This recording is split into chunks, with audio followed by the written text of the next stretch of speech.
नमस्कार। आज हम लुमिनस सोलरवर्टर प्रो पीसीयू इंस्टॉलेशन के बारे में समझते हैं। इस पूरे इंस्टॉलेशन को हम 12 स्टेप्स में कवर करेंगे।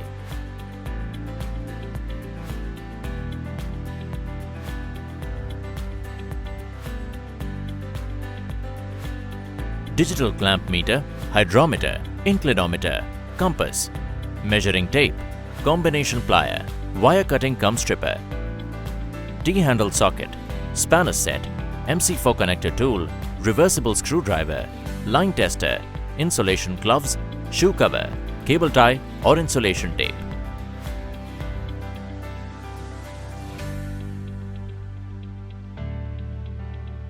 सोलर पैनल फिट करने के लिए एक निश्चित जगह की आवश्यकता होती है। इसका हिसाब करने का फॉर्मूला इस प्रकार है कि 1 किलोवाट सोलर पैनल के लिए लगभग 100 स्क्वायर फीट जगह होनी चाहिए, वो भी शैडो फ्री।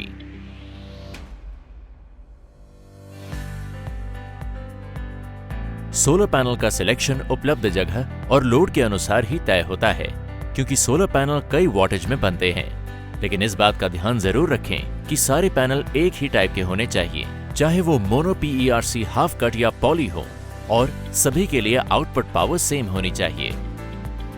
पैनल्स की कनेक्शन सिस्टम कैपेसिटी के अनुसार सीरीज और पैरेलल कॉम्बिनेशन में लगता है। पैनल हमेशा स्टैंडर्ड स्ट्रक्चर पर इंस्टॉल होना चाहिए। पैनल्स कभी भी जमीन पर लिटा के या लटका के नहीं लगाने चाहिए। स्ट्रक्चर के साथ पैनल्स के सभी स्क्रूज अच्छी तरह से टाइट रहने चाहिए। सभी पैनल्स की दिशा हमेशा ट्रू साउथ की तरफ होनी चाहिए, और इसको पता करने के लिए कंपास का ही इस्तेमाल करें। पैनल का टिल्ट एंगल हमेशा जगह के लैटिट्यूड एंगल के अनुसार ही होना चाहिए। लैटिट्यूड एंगल का पता लगाने के लिए गूगल साइट की मदद ली जा सकती है।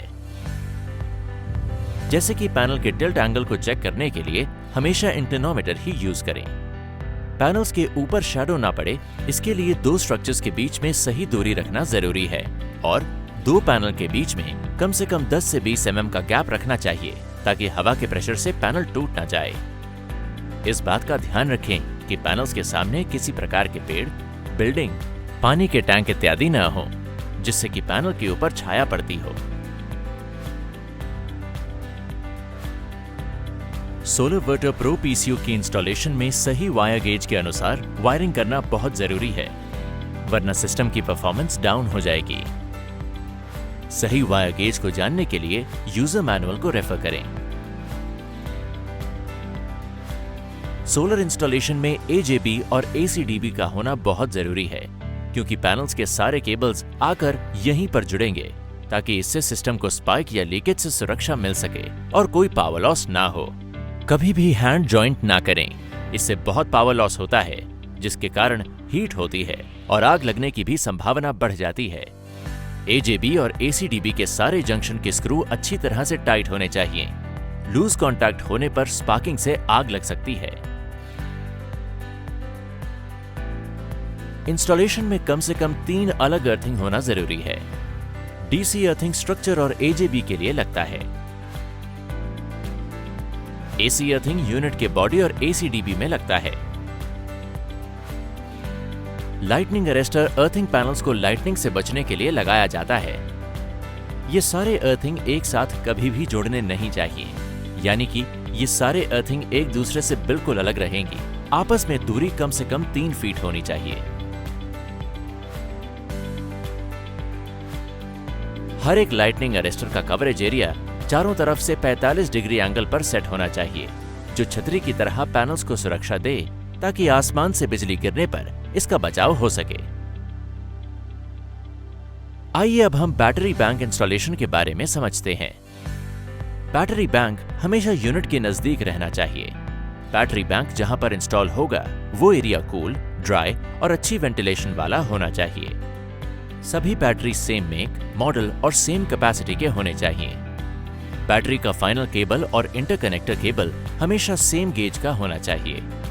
बैटरी टर्मिनल्स में ठीक तरह से पेट्रोलियम जेली के साथ लुब्रिकेशन हो और सारे नट बोल्ट पूरी तरह से टाइट रहने चाहिए। सभी बैटरीज के टर्मिनल वोल्टेज बराबर होने चाहिए और वो कम से कम 12.5 वोल्ट के हों।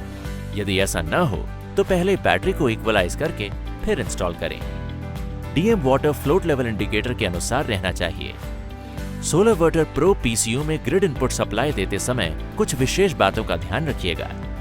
ग्रिड इनपुट सप्लाई हमेशा मेन एनर्जी मीटर के बाद ACDP बॉक्स से ही लें। चेक करें कि लाइन और न्यूट्रल के बीच में 220 से 240 वोल्ट्स 50 हर्ट्ज होनी चाहिए। अर्थ और न्यूट्रल के बीच में लीकेज वोल्टेज 5 वोल्ट से कम होनी चाहिए। यूजर मैनुअल के अनुसार ही सही वायर गेज हो, वो भी बिना किसी जॉइंट के। ध्यान रहे कि वायर कनेक्शन करते समय फेज से फेज, न्यूट्रल से न्यूट्रल और अर्थ से अर्थ ही जोड़ना चाहिए। Battery connection. सबसे पहले बैटरी का कनेक्शन करें। ध्यान रहे कि बैटरी का प्लस और माइनस पोलैरिटी सही हो, यानी कि बैटरी का पॉजिटिव तार पॉजिटिव पे और नेगेटिव का तार नेगेटिव पे ही लगाएं। फिर सोलर का कनेक्शन करें। इसमें भी पोलैरिटी का ध्यान रखिए ताकि रिवर्स ना लगे। फिर ग्रिड लाइन इनपुट के फेज और न्यूट्रल का कनेक्शन करें। ध्यान रहे कि फेज का तार फेज से और न्यूट्रल का तार न्यूट्रल से ही जोड़ें। आखिर में लोड इनपुट का कनेक्शन करें।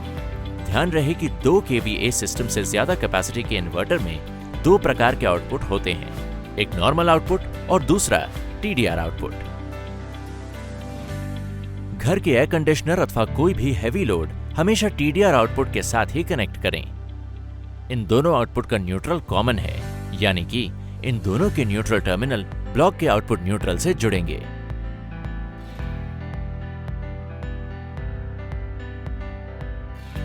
सिस्टम को स्टार्ट करने के लिए पहले बैटरी MCB ऑन करके स्टार्ट करें। अब डिस्प्ले पर लिखित इंफॉर्मेशन को देखकर आवश्यक पैरामीटर्स सेट करें। सेटिंग्स के अंदर जाने के लिए अप और डाउन बटन्स को एक साथ प्रेस करें। सेटिंग्स में मुख्य रूप से साइट के अनुसार आपको सेटिंग करना जरूरी है, जैसे मोड सेटिंग में इको या UPS, बैटरी टाइप सेटिंग में ट्यूबुलर, फ्लैट और SMF। बैटरी कैपेसिटी AH के अनुसार सेटिंग करें। नो लोड शटडाउन इनेबल या डिसेबल करने का ऑप्शन। प्रायोरिटी सेटिंग में जैसे SBL यानी कि सोलर बैटरी लाइन या SLB सोलर लाइन बैटरी। फिर सोलर MCB को ऑन करें। उसके बाद लोड MCB को ऑन करके चेक करें कि सारे लोड ठीक से चल रहे हैं कि नहीं।